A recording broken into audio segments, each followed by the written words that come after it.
മഹാലക്ഷ്മി സീരിയലിന്റെ ഇന്നത്തെ എപ്പിസോഡ് റിവ്യൂയിലേക്ക് എല്ലാവർക്കും സ്വാഗതം. അങ്ങനെ മാർക്കോയാണെങ്കിൽ മേഘനാഥൻ പുറത്തേക്ക് ഇറങ്ങിയ കാര്യം അറിയുന്നുണ്ട്. അങ്ങനെ സാഗറിനെ കാണുന്ന മാർക്കോ പറയുകയാണ്, എന്തായാലും അവൻ പുറത്തേക്ക് ഇറങ്ങി, ഇനി സമാധാനത്തോടെ അവൻ ജീവിക്കാൻ പാടില്ല. ഓരോ ദിവസവും അവൻ ചെയ്ത തെറ്റുകൾ ഓർക്കണം, അല്ലെങ്കിൽ ഉരുകി ഉരുകി വേണം അവൻ ജീവിക്കാനായിട്ട്. അതുകൊണ്ട് ഒരു സന്തോഷ വാർത്ത ഞാൻ അവനെ അറിയിക്കാൻ പോവുകയാണെന്നൊക്കെ സാഗറിനോട് പറയണം.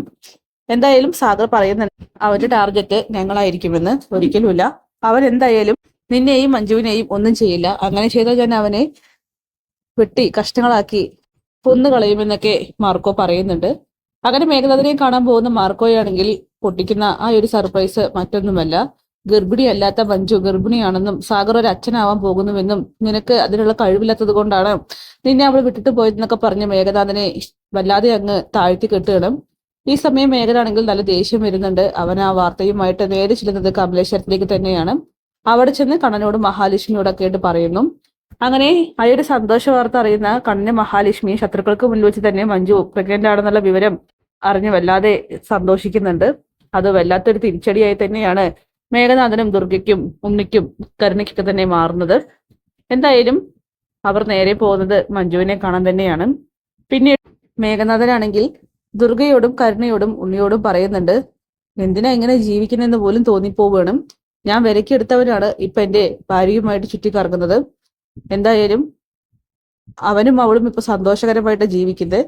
എല്ലാവരും എന്നെ പൊട്ടനാക്കിക്കൊണ്ടിരിക്കുകയാണെന്നൊക്കെ പറയുമ്പോൾ ഇത് കേട്ടിട്ട് ദുർഗ പറയുന്നുണ്ട്, നീ നല്ല രീതിക്കായിരുന്നുവെങ്കിൽ എന്റെ മകൾ ഇപ്പോഴും നിന്റെ കൂടെ ഉണ്ടാകുമായിരുന്നു. ഓർമ്മ വെച്ച കാലം മുതൽ അവൾ നിന്നെ മാത്രമേ സ്നേഹിച്ചിട്ടുള്ളൂ. കണ്ണം പറയുന്നതിലും കുറച്ച് കാര്യങ്ങളൊക്കെ ഉണ്ട്. നീ അവളെ ചതിച്ചിട്ടല്ലേ ഇങ്ങനെയൊക്കെ സംഭവിച്ചതെന്ന് പറയുമ്പോൾ, അപ്പച്ചി ഇങ്ങനെ ശവത്തിൽ കുത്തല്ലേ, ആർക്കായാലും തെറ്റുപറ്റിപ്പോയി. പക്ഷെ എന്ന് കരുതിയിട്ട് അപ്പച്ചിയുടെ മോള് എനിക്ക് ഇത്ര വലിയ ചതി സമ്മാനിച്ച് അവനോടൊപ്പം പോകുമെന്ന് ഒരിക്കലും കരുതിയില്ല എന്നൊക്കെ പറയണം. എന്തായാലും മേഘേട്ടൻ ഇനി അവൾക്ക് പുറകെ പോകുന്നത് നിർത്തുന്നതായിരിക്കും നല്ലത്. മഞ്ജു ഒരിക്കലും ഇനി മേഘേട്ടൻ്റെ പെണ്ണായിട്ട് അല്ലെങ്കിൽ മേഘേട്ടൻ്റെ കൂടെ ജീവിക്കാൻ തയ്യാറാകുമെന്ന് തോന്നുന്നില്ല എന്നൊക്കെ പറയുമ്പോൾ ഇത് കേട്ട് മേഘനാഥൻ പറയുന്നുണ്ട്, അവളെ എനിക്ക് വേണം, എൻ്റെ അവളെ എനിക്ക് തിരിച്ചു പിടിക്കണം എന്നൊക്കെ മേഘനാഥനാണെങ്കിൽ തറപ്പിച്ച് പറയുകയാണ്. അങ്ങനെ ഉണ്ണി പറയുന്നു, ഇനി സാഗറിനെയും അവൻ്റെ കുഞ്ഞിനെയും വേണ്ടെന്ന് വെച്ചിട്ട് ഒരിക്കലും അവൾ മേഘേട്ടൻ്റെ കൂടെ വരുമെന്ന് എനിക്ക് തോന്നുന്നില്ല. അതിന് സാഗറിനെ വേണ്ടെന്ന് വയ്ക്കാൻ നമുക്ക് പറ്റും, അവനെ അങ്ങ് തീർത്തേക്കാം. പക്ഷെ കുഞ്ഞിനെ തീർക്കേണ്ട കാര്യം അത് അപ്പച്ചി തന്നെ മനസ്സ് വെക്കണമെന്നൊക്കെ പറയുകയാണ്. ഇത് കേട്ട് ദുർഗയാണെങ്കിൽ ആകെ ഷോക്കാവുകയാണ്. നീ എന്തൊക്കെയാടാ ഈ പറയുന്നത്? അതെ, അവളെ സ്നേഹത്തോടെ ഗർഭിണിയായതിൻ്റെ പേരിൽ ഇങ്ങോട്ട് വിളിച്ചു വരുത്തണം, എന്നിട്ട് അപ്പച്ചി അവളുടെ കുഞ്ഞിനെ ഇല്ലാതാക്കണമെന്ന് പറയുകയാണ്. ഇത് കേൾക്കുമ്പോൾ തന്നെ ദുർഗയാണെങ്കിൽ ആകെ ഷോക്കാവുകയാണ്. എല്ലാവരും കരുണ എടുത്ത വായിക്ക് പറയുന്നുണ്ട്, അതാണ് ശരി, അവൻ്റെ കുഞ്ഞിനെ ഒരിക്കലും അവൾ പ്രസവിക്കരുത്, ആ കുഞ്ഞ് വേണ്ട, ഇനി അതിൻ്റെ കൂടെ ഒരു കുറവുണ്ടെന്നൊക്കെ പറയുകയാണ്. അങ്ങനെ ദുർഗയാണെങ്കിൽ ആ ഒരു കാര്യം ചെയ്യാൻ തന്നെ തീരുമാനിക്കുകയാണ്, മഞ്ജുവിൻ്റെ കുഞ്ഞിനെ കൊല്ലാമെന്ന്.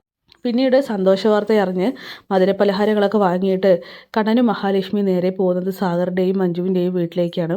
അങ്ങനെ മഞ്ജുവും സാഗറും ഇക്കാര്യങ്ങളൊന്നും തന്നെ അറിയുന്നില്ല. അതായത് മഞ്ജു ഗർഭിണിയായിട്ട് കാണാനായിട്ട് വന്നിരിക്കുകയാണെന്നൊന്നും.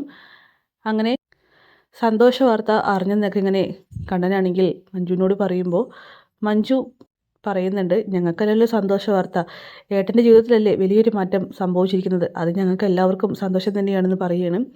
കണ്ണേട്ടൻ എൻ്റെ മുന്നിൽ നടന്നേ. അങ്ങനെ കണ്ണനാണെങ്കിൽ മഞ്ജുവിൻ്റെ മുന്നിൽ നടന്ന് കാണിക്കുകയാണ്. ഇത് കാണുമ്പോൾ തന്നെ മഞ്ജുവിന് ഒത്തിരി സന്തോഷമാവുകയാണ്. ഏട്ടൻ എന്നോട് ക്ഷമിക്കണം, ഞാൻ ഒരുപാട് തെറ്റുകൾ അവർക്കൊപ്പം നിന്ന് ഏട്ടനോട് ചെയ്തിട്ടുണ്ട്. പക്ഷേ ഇപ്പം എനിക്ക് മനസ്സിലാവുന്നുണ്ട് ആരാ ശരി ആരാ തെറ്റ് എന്ന്. അതൊന്നും സാരമില്ല, മോൾക്കിപ്പോൾ പുതിയൊരു ജീവിതമാണ് കിട്ടിയിരിക്കുന്നത്. സാഗർ ഒരിക്കലും ഇനി മോളെ വിട്ടിട്ട് പോവില്ല എന്ന് ഞങ്ങൾക്ക് എല്ലാവർക്കും ബോധ്യപ്പെട്ടു. അതുകൊണ്ട് നന്നായി തന്നെ ജീവിക്കണം, നിങ്ങൾക്ക് ജനിക്കാനിരിക്കുന്ന കുഞ്ഞുങ്ങളും നിങ്ങളുമായിട്ട് ഒരുപാട് കാലം സന്തോഷത്തോടെ ജീവിക്കണമെന്നൊക്കെ പറയുകയാണ്. അപ്പോഴും സാഗറും മഞ്ജുവും മനസ്സിലാക്കുന്ന അവർ വന്നിരിക്കുന്നത് ഈ ഒരു ഉദ്ദേശത്തോട് കൂടിയിട്ടാണെന്ന്. അങ്ങനെ പലഹാരങ്ങളൊക്കെ കൊടുത്തിട്ട് മഹിയാണെങ്കിൽ മഞ്ജുവിനോട് പറയുന്നു ആരോഗ്യമൊക്കെ നോക്കാനായിട്ട്. പിന്നീട് മഞ്ജുവും സാഗറും ചേർന്ന് അവരെ യാത്ര അയക്കുന്നു. അങ്ങനെ മാർക്കോയെ കാണാൻ വേണ്ടിയിട്ടാണ് മഹാലക്ഷ്മിയും കണ്ണനും പോകുന്നത്. അങ്ങനെ മാർക്കോ പറയുന്ന മഞ്ജുവിനെ കാണാനായിട്ട് കണ്ണൻ പോയെന്നറിയുമ്പോൾ, ഞാൻ പറഞ്ഞത് കള്ളമായിരുന്നു, മേഘനാഥനെ ചെറിയൊരു ഡോസ് കൊടുത്തതാണ്, ഒരിക്കലും മഞ്ജു ഗർഭിണിയല്ല. എന്തായാലും ആ ദുർഗ അവർക്കിട്ട് ഒരു പണി കൊടുക്കണം, അതുകൊണ്ടാണ് ഞാൻ ഇങ്ങനെയൊക്കെ ചെയ്തത്. മഞ്ജു ഗർഭിണിയാണെന്നുള്ള കാര്യം അവർക്ക് ഒരിക്കലും താങ്ങാനായിട്ട് കഴിയില്ല, അവരെ ആ കുഞ്ഞിനെ നശിപ്പിക്കാനായിട്ട് നോക്കുമെന്ന് പറയുമ്പോൾ കണ്ണൻ പറയുന്നുണ്ട്, അപ്പോൾ ഈ പറഞ്ഞതൊക്കെ കള്ളമായിരുന്നോ? മഞ്ജു അമ്മയാകാൻ പോകുന്നു എന്ന് പറഞ്ഞത്? അതെ, അവൾ അമ്മയാകാനൊന്നും പോകുന്നില്ല. പക്ഷേ മേഘനാഥൻ അവൻ ജയിലിൽ നിന്നും ഇറങ്ങിപ്പോയി പരിപാടികൾക്ക് തുടക്കം കൊണ്ടിരിക്കുകയായിരിക്കുമല്ലോ. അപ്പോൾ അതിനിടയിൽ ഈ ഒരു കാര്യം ഇരിക്കട്ടെ എന്ന് കരുതി.